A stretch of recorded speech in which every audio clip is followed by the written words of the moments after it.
2020년 4월 첫째 주의 주일 예배에 오신 여러분을 주님의 이름으로 환영하고 또 축복하고 사랑합니다. 오늘은 열왕기하 말씀을 가지고 사순절 기간을 다음 주 부활 주일 전에 맞이하는 주일의 말씀을 전하고자 합니다. 지난주부터 총선이 시작되었죠. 준비가 시작되었습니다.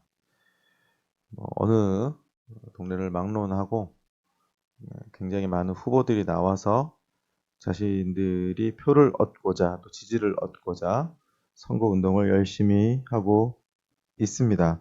다만 예전 선거와 다르다면 악수를 하려고 하는 사람이 없고 그리고 어떤 대화를 그 자리에서 나누기는 쉽지 않다는 정도가 큰 차이점이라고 할 수 있겠습니까?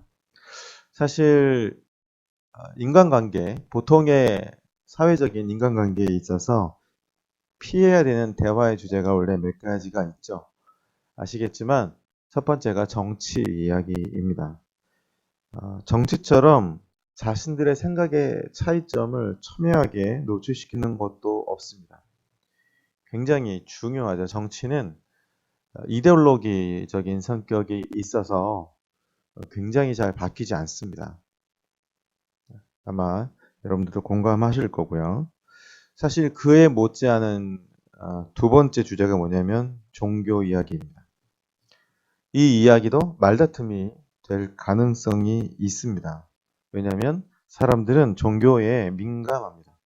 그것을 믿든 믿지 않든 민감합니다. 그러니 당연히 첨예하게 대립할 수 있습니다.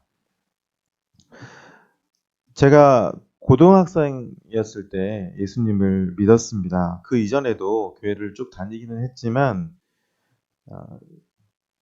거듭나는 어떤 경험을, 성령 세례를 경험한 것은 아니었기 때문에 저에게 있어서 주님을 만나는 경험은 아주 놀랍고 또 저의 인생을 송두리째 바꾸는 전환점이었습니다. 저의 성격, 저의 삶의 모든 태도, 가치관 이런 것들이 바뀌었습니다.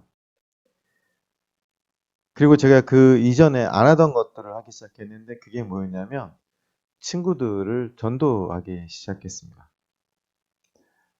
저 때문에 이제 몇 명의 친구가 교회를 가게 됐고 그 해에 제가 전도를 가장 많이 하는 한 번도 그 전에는 그런 적이 없었는데 그 해에 고등부 전도왕 동률이긴 했지만 이 될 수 있었습니다.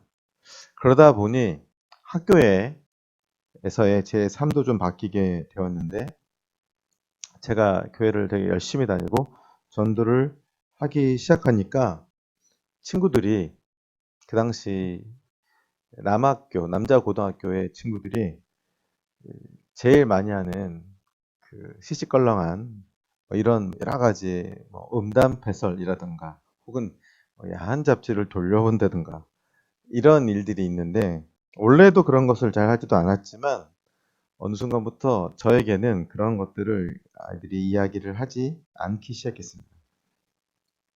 그리고 이렇게 쉬는 시간이나 점심시간에 그런 것들이 막 돌아다닐 때도 야 너는 교회 다니니까 이런 거 보면 안 돼. 이런 식으로 아이들이 저를 대접하는 것을 제가 경험한 적이 있습니다. 근데 생각을 해보니 왜 사람들은 신앙을 늘 이렇게 금욕주의와 연결을 시킬까? 교회를 다니기 전, 그러니까 예수님을 만나기 전, 그리고 후에 제 친구들은 좀 차이가 납니다. 그 전의 친구들과 이후의 친구들이 좀 차이가 납니다. 제대로 된 신앙이 없었을 때의 친구들은 제가 예수님을 제대로 만난 이후로는 가깝게 지내기가 조금 어려워졌습니다. 여러분도 그런 경험이 있으십니까? 그렇다고 제가 엄청 거룩한 척하며 살았던 것은 아닙니다. 그러나 공유할 수 있는 세계관, 공유할 수 있는 가치관이 달라졌거나 혹은 많이 적어졌기 때문이겠죠. 예전의 관심사, 예전의 취미, 예전의 놀이 그런 모든 방식이 달라지게 되니까 예전에는 그래도 좀 친하게 지냈던 친구들이 이제는 점점 같이 나눌 게 없어지므로 어색해지고 예전처럼 친하게 지내기가 어렵게 된 겁니다. 시간이 좀 지나서 어떤 친구가 제게 이런 질문을 했습니다. 왜 꼭 예수님을 믿어야 된다고 생각하냐? 다른 종교에도 구원이 있지 않느냐? 종교란 사람이 산을 올라가는 것과 같아서 올라가는 길은 달라도 결국 도착하고자 하는 곳은 같은 것이 아닌가라는 질문을 한 적이 있습니다. 진지한 질문이었습니다. 여기에 논리적으로 어떤 이의를 달기는 어려웠지만 그러나 저는 이렇게 대답할 수밖에 없었습니다. 만일 그게 사실이라면 예수님이 구태 십자가를 지실 필요가 없었을 거라고. 예수님께서 겟세마네 동산에서 할 수만 있거든 이 잔이 나를 지나가게 해달라고 기도하셨는데 예수님도 할 수만 있다면 십자가를 피하고 싶었지만 십자가를 질 수밖에 없었다. 예수님의 십자가 외에는 죄인이 죄사함을 얻을 수 있는 방법이 없었기 때문에. 여러분, 세상의 모든 종교들은 기독교를 제외하고 모든 인간을 그냥 죄인이다라고 설정하고 있지 않습니다. 여러분, 만약 죄인이 아니라면 별개의 문제가 될 수 있겠죠. 죄인이 아니라면 다른 종교를 통해서도 얼마든지 구원을 받을 수 있을 것입니다. 그러나 문제는 모든 사람이 죄를 범하였다는 사실입니다. 의인은 없나니 하나도 없다. 성경은 그렇게 말하죠. 모두 다 죄를 범하였습니다. 성경은 그걸 전제하고 이것에 대해 주시는 하나님의 처방에 대해서 말씀하고 있습니다. 이것은 인류의 역사가 어느 정도 시간이 흐른 후에 발생한 일이 아닙니다. 최초의 인간이었던 아담과 하와에서부터 죄의 문제가 발생했습니다. 인류 역사의 시작부터 이 문제가 발생했습니다. 그러므로 인간이 죄인이 아니었던 적이 없습니다. 성경의 증언처럼 인간은 죄인으로 태어납니다. 죄인이 아니었던 때의 기억이 없습니다. 우리가 기억하는 바에 의하면 처음부터 죄를 생각하고 죄를 좋아하고 죄를 배우고 죄를 권하고 죄가 쉽고 죄를 지으면서 살았지 죄인이 아니었던 적이 없습니다. 여러분의 어린 시절에 순수하고 맑고 아름다운 기억만 있을 거라고 착각하지 마십시오. 여러분의 어린 시절을 다 기억 못하겠지만 인간의 무의식 속에는 수많은 죄의식이 숨겨져 있습니다. 성경의 말씀 중에 이런 말씀이 있죠. 내가 죄악 중에서 출생하였으며 어머니가 죄 중에서 나를 잉태하였나이다. 이 구절은 어떤 한 사람의 엄마의 어떤 모친의 죄를 말하는 것이 아니라 모든 아이를 임신하는 인류의 모든 엄마에게 해당되는, 즉 죄는 태중에서부터 아이에게 전해진다는 것을 말하고 있습니다. 사람을 정죄하기 위한 표현이 아닙니다. 사람을 정확하게 진단한 겁니다. 여러분, 의사가 사람의 병을 고치려면 무슨 병이 있는지부터 진단해야 되죠. 진단을 잘못하면 병을 고치지 못합니다. 그렇기 때문에 무엇이 잘못되었는지를 정확하게 파악하기 위해서 이런저런 검사를 해야 하는 것인데 사람의 영혼의 문제에 있어서도 마찬가지입니다. 결국은 죄의 문제가 걸리는 겁니다. 여러분, 가족이 왜 화목하지 못한지 아십니까? 여러분, 가까운 가족끼리 왜 그렇게 상처를 주는지 아십니까? 결국은 죄가 있기 때문입니다. 사랑하는 아버지와 어머니의 입에서 독설이 나오고 자녀의 입에서 원망이 나오죠. 죄가 있기 때문입니다. 여러분이 이웃과 화목하지 못한 것도 죄의 문제가 있기 때문입니다. 여러분이 사회생활을 하면서 많은 사람들과 다 하나가 될 수 없는 이유는 죄가 있기 때문입니다. 우리의 민족이 가슴 아프게도 화해하지 못하고 서로 싸우는 것도 결국은 죄의 문제가 거기 개입되어 있기 때문입니다. 사람이 공기를 마시지 않을 수 없는 것처럼 죄는 사람을 피해주지 않습니다. 여기에 대한 유일한 해법은 예수님의 십자가입니다. 그러므로 여러분, 구원이라는 말을 가지고는 그 뜻을 정확하게 전달할 수 없고 죄의 사함이라는 말을 사용했을 때 비로소 그것이 분명해집니다. 왜 예수님을 믿어야만 죄 사함을 얻을 수 있느냐? 꼭 예수님을 믿어야만 죄 사함을 얻을 수 있느냐? 그렇습니다. 예수님 외에는 죄 사함을 얻을 수 있는 길이 없습니다. 성경의 말씀에 피 흘림이 없은즉 사함이 없다라고 적혀 있죠. 왜 하나님은 모세 이전부터 제사를 요구하시고 피 흘림을 요구하셨을까요? 피 흘림이 없이는 죄사함이 없기 때문입니다. 구약 성경에는 소나 양과 비둘기로 그다음에 아시는 대로 사람의 죄를 대신하는 제사 의식이 있었습니다. 그러나 그 모든 제사는 장차 오실 하나님의 어린 양이신 예수 그리스도의 단번에 드리는 가장 큰 휘상의 제사를 예고하는 예표에 불과한 것입니다. 예수님은 세상의 죄를 지고 가는 하나님의 어린 양으로 이 땅에 오셨습니다. 세례 요한이 예수님에 대해서 최초로 표현한 구절이 뭔지 아십니까? 보라, 세상 죄를 지고 가는 하나님의 어린 양이로다. 어린 양은 제사를 위해 죽기 위해 드려지는 양을 말하는 것입니다. 여러분, 예수님의 십자가, 그게 바로 하나님의 어린 양 예수님의 사역의 완성입니다. 우리는 모든 사람과 화목하고 사이좋게 살기를 원하지 사람들과 갈등하고 다투는 것을 원하지 않습니다. 그리스도인들은 평화의 사람들이죠. 사랑을 가르치고 실천하고자 합니다. 오늘 대한민국에도 교회라는 곳이 어려운 이들을 구제하고 또 사랑으로 섬기고 받쳐주지 않았더라면 사실 굉장히 많은 사람들이 어려웠을 것이고 지금도 전 세계에 수많은 기아와 난민들을 돌보는 것도 이 땅의 교회가, 이 땅의 기독교인들이 하고 있습니다.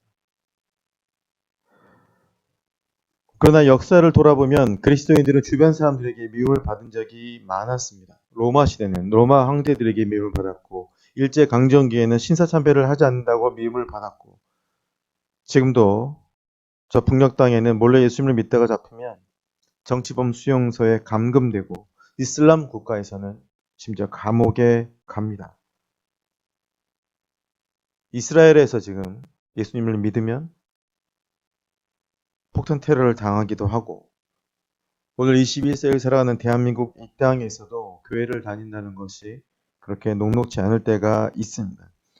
이 모든 것을 돌아볼 때 예수님을 믿는 것은 평범한 것이 아니라는 것을 느끼게 됩니다. 예수님을 믿는 것은 그냥 교회에 다니는 것이 아닙니다. 여러분, 내가 예수님을 선택한 것이 아닙니다. 내가 기독교를 선택한 것이 아닙니다. 예수님이 나를 선택하신 것입니다. 나의 결정에 의해서 시작된 것이 아니라 하나님의 섭리에 의해서 시작된 것입니다.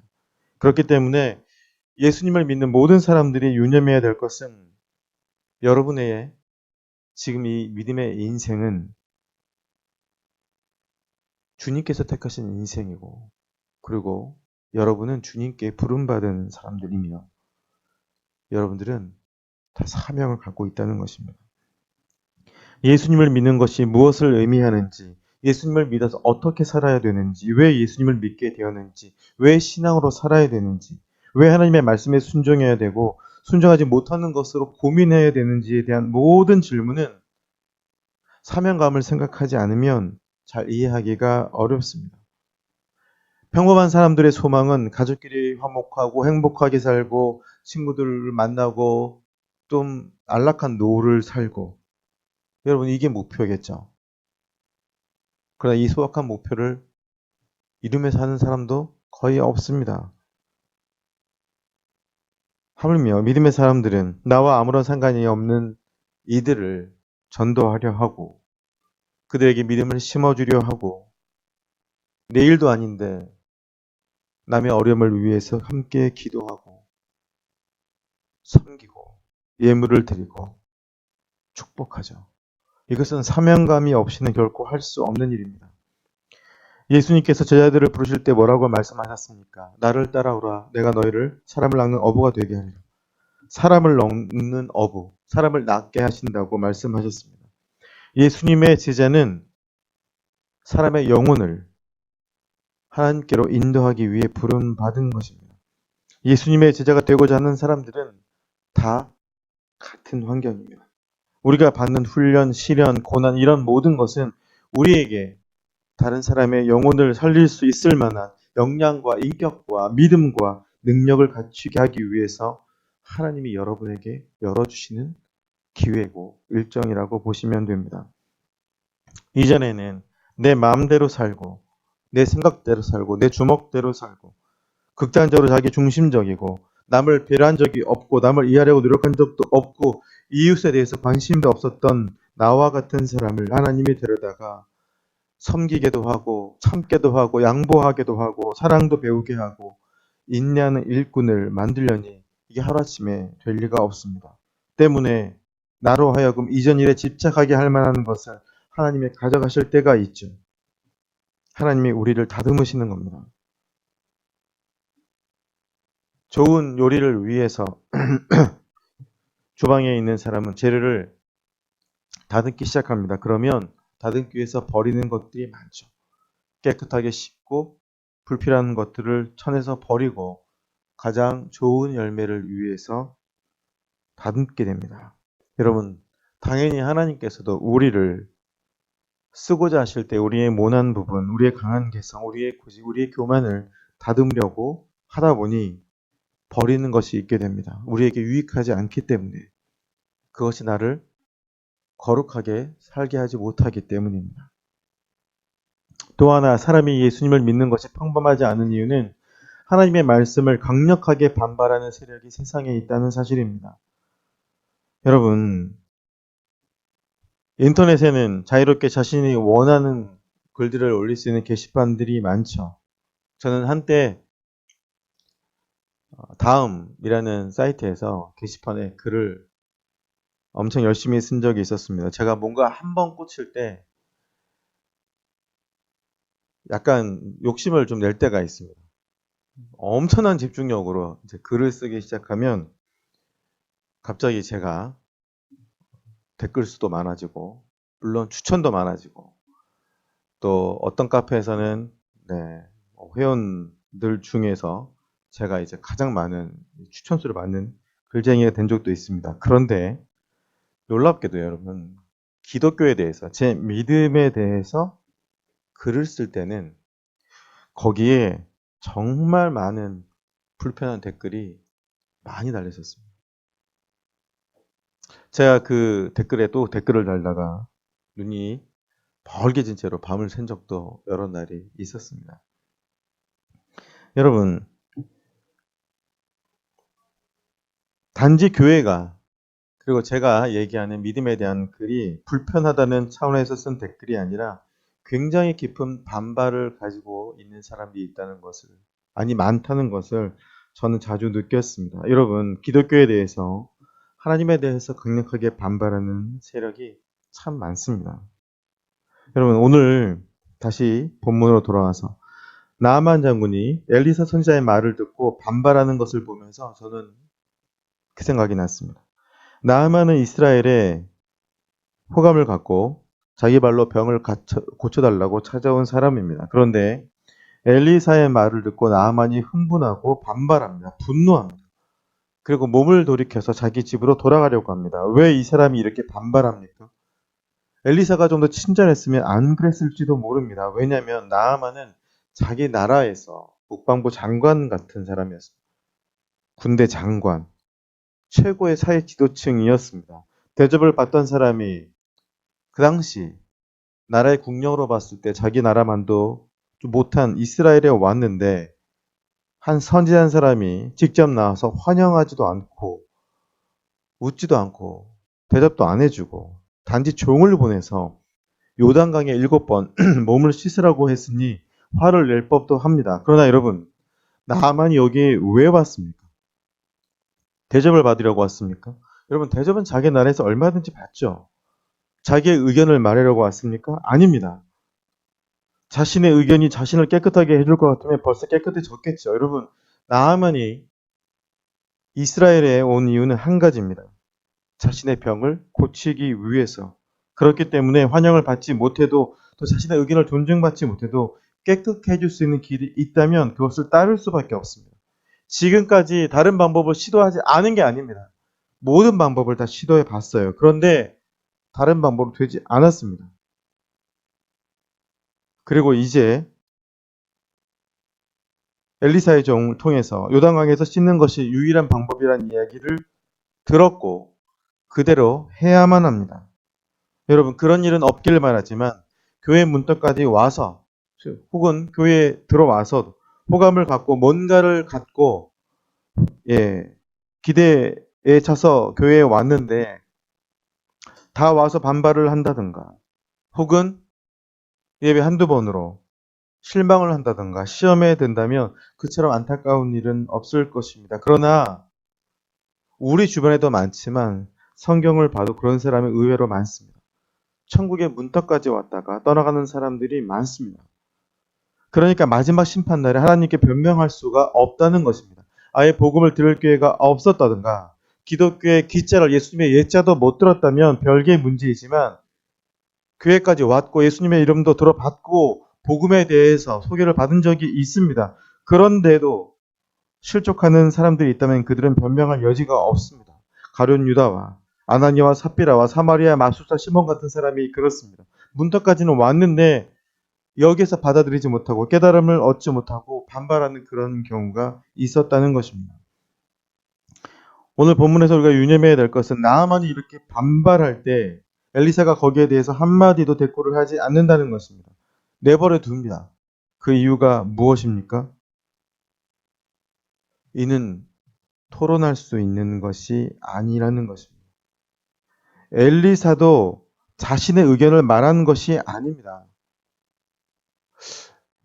요단강에서 몸을 7번 씻으면 좋을 것 같은데요 라고 자신의 의견을 전달하는 게 아닙니다. 여러분, 성경은요 의견을 담은 책이 아닙니다. 성경은 우리를 구원하기 위한 하나님의 처방입니다. 공부할 수는 있습니다. 해석할 수도 있습니다. 그러나 토론할 수 있는 것은 아닙니다. 그렇기 때문에 엘리사가 나만 장군의 반발을 모르는 것이 아니지만 그냥 침묵하는 겁니다. 자신도 하나님께로도 받은 말씀을 전하는 것뿐이지 자신의 의견을 전하는 게 아니기 때문에 결국은 어느 것이 진리이고 어느 것이 능력인지는 직접 겪어봐야 아는 것입니다. 그런데 누가 나만을 설득하냐면 자기의 밑에 있던 자기의 여기를 이끌었던 자기의 사람들이 설득을 하죠. 여러분, 여기에 단어 중에 한 단어가 마음에 들어왔습니다. 여러분, 말씀을 보시면 13절입니다. 한번 읽어보겠습니다. 그의 종들이 나와서 말하여 이르되 내 아버지여 선지자가 당신에게 큰 일을 행하라 말하였다면 행하지 아니하였으리까. 하물며. 자, 하물며라는 이 단어 아주 중요한 단어입니다.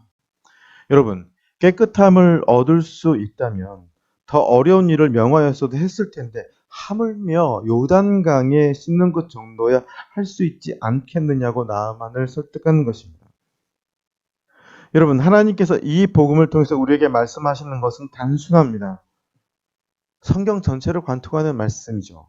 주 예수를 믿으라. 그리하면 너와 내 집이 구원을 얻으리라. 우리가 죄사함을 얻을 수 있다면 더 어려운 일도 할 수 있을 텐데 하물며 거저 주시는 것을 받아들이지 못한다면 그것은 하나님의 문제가 아니라 우리의 문제일 수밖에 없습니다.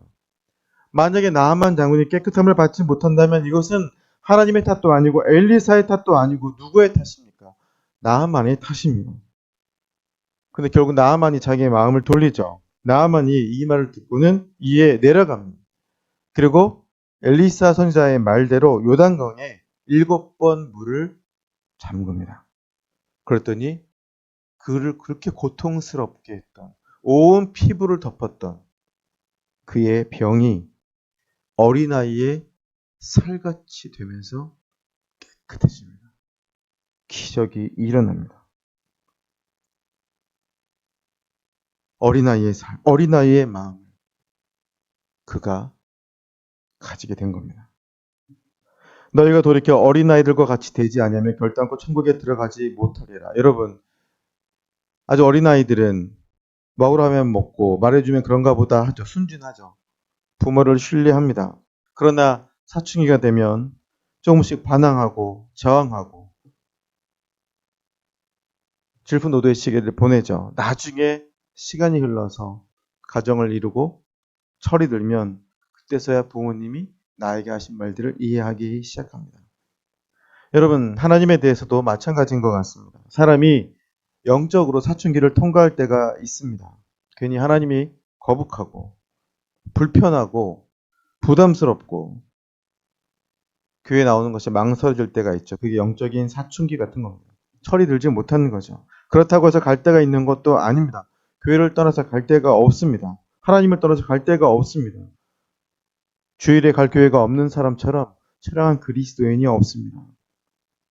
여러분, 자기 교회가 있어서 자기를 위해 중보해주는 이들과 그리고 자신을 위해서 말씀을 전하는 주의 종과 함께 예배를 드릴 수 있는, 그리고 그 예배를 매주 사모하고 드릴 수 있는 그 사람이 복된 그리스도인입니다. 갈 곳이 없고 예배 드릴 것이 없고 나를 오라 하는 곳이 없는 사람은 영적으로 처량해지는 겁니다. 자기가 속한 집이 있어야 되죠. 영혼의 안식처에 신앙의 뿌리를 내리고 거기서부터 자라나고 거기서부터 섬김을 배우고 감사를 배우고 중보를 배우고 그리고 매주일 나의 영을 소생시키는 말씀의 꼴을 먹으면서 우리 영적으로 자라는 것입니다.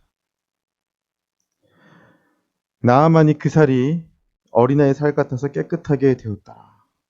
여러분, 요단강을 씻는 것은 세례를 예표하는 것입니다. 예수님을 믿어서 우리를 깨끗하게 하는 것이 무엇입니까? 우리의 죄를 씻을 수 있는 것은 예수님의 피밖에 없죠. 우리를 다시 거룩해 하는 것도 예수의 피밖에 없습니다.